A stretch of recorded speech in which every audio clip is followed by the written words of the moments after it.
Alien technology, a universe of possibilities. देखो, ब्रह्मांड इतना बड़ा है, हमें पता भी नहीं। जरूर कोई ना कोई ग्रह पे लाइफ होगी, लेकिन किस रूप में ये सोच भी नहीं सकते।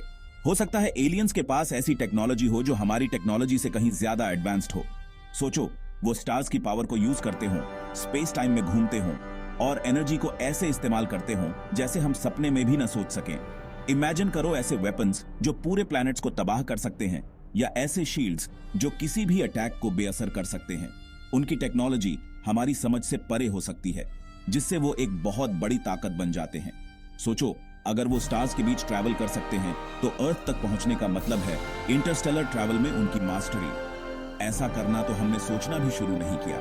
फिजिक्स और इंजीनियरिंग की उनकी समझ हमसे कहीं ज्यादा होगी। यही टेक्नोलॉजिकल गैप हमें याद दिलाता है कि उनके पास कितनी ताकत हो सकती है। हमें अननोन चीजों से सावधानी से पेश आना चाहिए, क्योंकि ब्रह्मांड में बहुत से सीक्रेट्स हैं और सभी अच्छे नहीं होते। Gap 2S, the Enigma of intent, friend और फो। एलियंस के बारे में सबसे डरावनी बात यह है कि हमें उनका इंटेंशन नहीं पता। क्या वो अच्छे एक्सप्लोरर्स हैं जो दूसरे इंटेलिजेंट लाइफ के बारे में जानना चाहते हैं, या वो हमें अपना डशमैन या गैलेक्टिक डोमिनेंस के लिए कंपटीशन मानते हैं?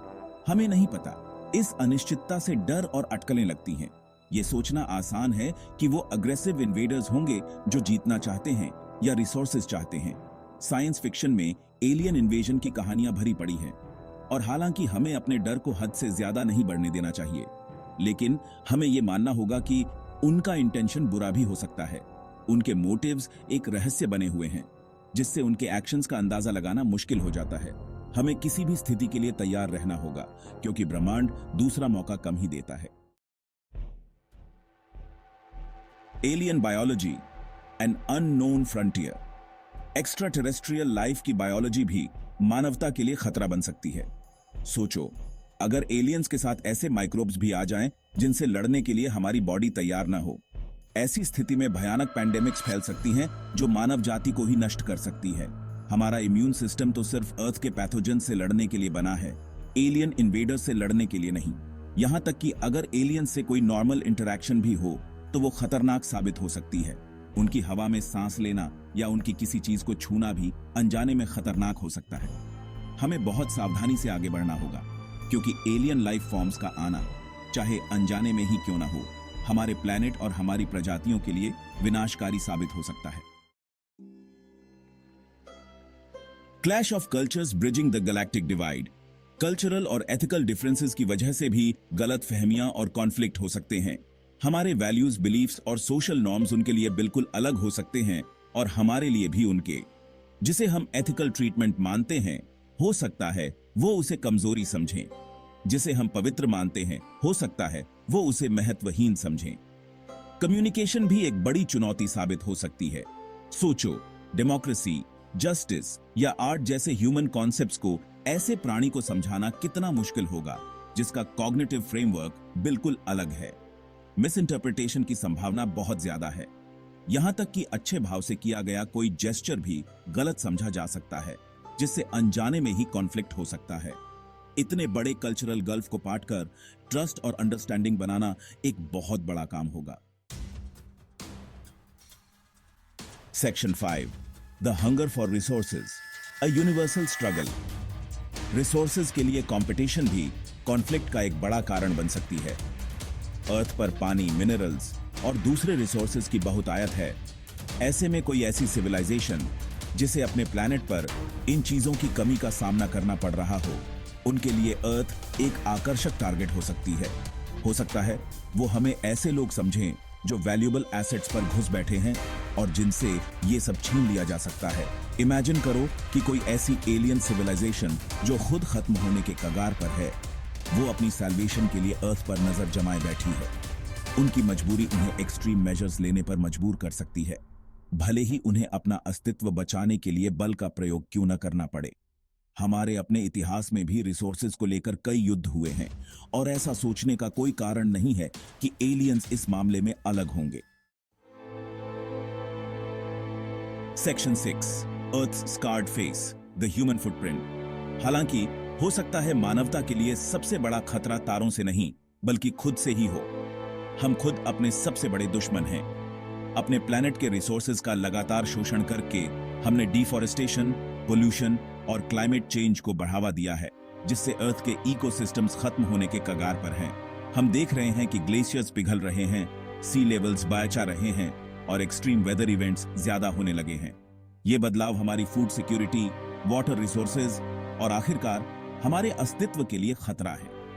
हम अपने प्लैनेट को जो नुकसान पहुंचा रहे हैं वो एक स्पष्ट और वर्तमान खतरा है, जिसे हम अब नजरअंदाज नहीं कर सकते। Section 7, the shadow of Armageddon, nuclear threat. Nuclear war का डर हमें लगातार सताता रहता है। इन वेपन्स की विनाशकारी शक्ति अकल्पनीय है। ये पूरे शहरों को तबाह कर सकते हैं और दुनिया को न्यूक्लियर विंटर में डुबो सकते हैं। एक्सीडेंटल लॉन्च, गलत अंदाजा या जानबूझकर की गई एग्रेशन का खतरा मानवता के सिर पर तलवार की तरह लटकता रहता है।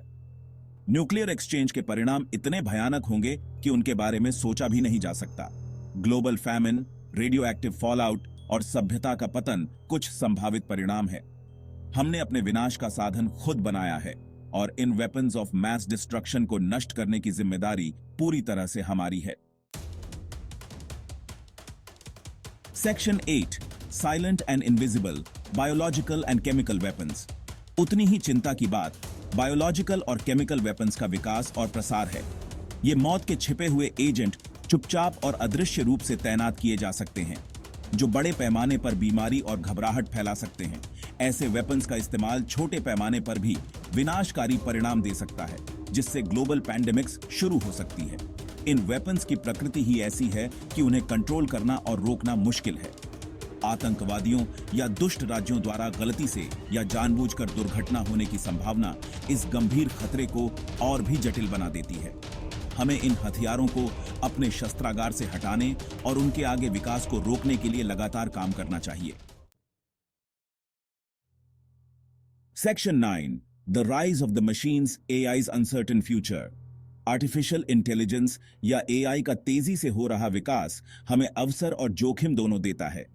हालांकि एआई में चिकित्सा से लेकर परिवहन तक विभिन्न क्षेत्रों में क्रांति लाने की क्षमता है, लेकिन यह जॉब डिस्प्लेसमेंट, एल्गोरिथमिक बायस और एआई सिस्टम्स द्वारा मानव नियंत्रण से आगे निकल जाने की संभावना के बारे में भी चिंताएं पैदा करता है।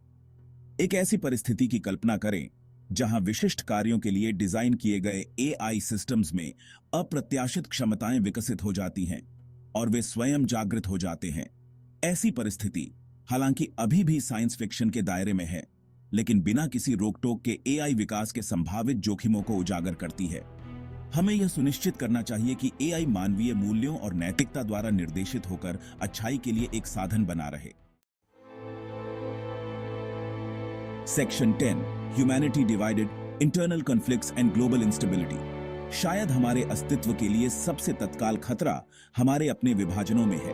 पॉलिटिकल पोलराइजेशन, इकोनॉमिक इनइक्वालिटी और सोशल अनरेस्ट हमारे समाजों के ताने बाने को चीर रहे हैं। रिसोर्सेज, आइडियोलॉजी और सत्ता को लेकर संघर्ष हमारी दुनिया को लगातार पीड़ित कर रहे हैं, जिसमें असंख्य लोगों की जानें जा रही हैं और प्रगति बाधित हो रही है।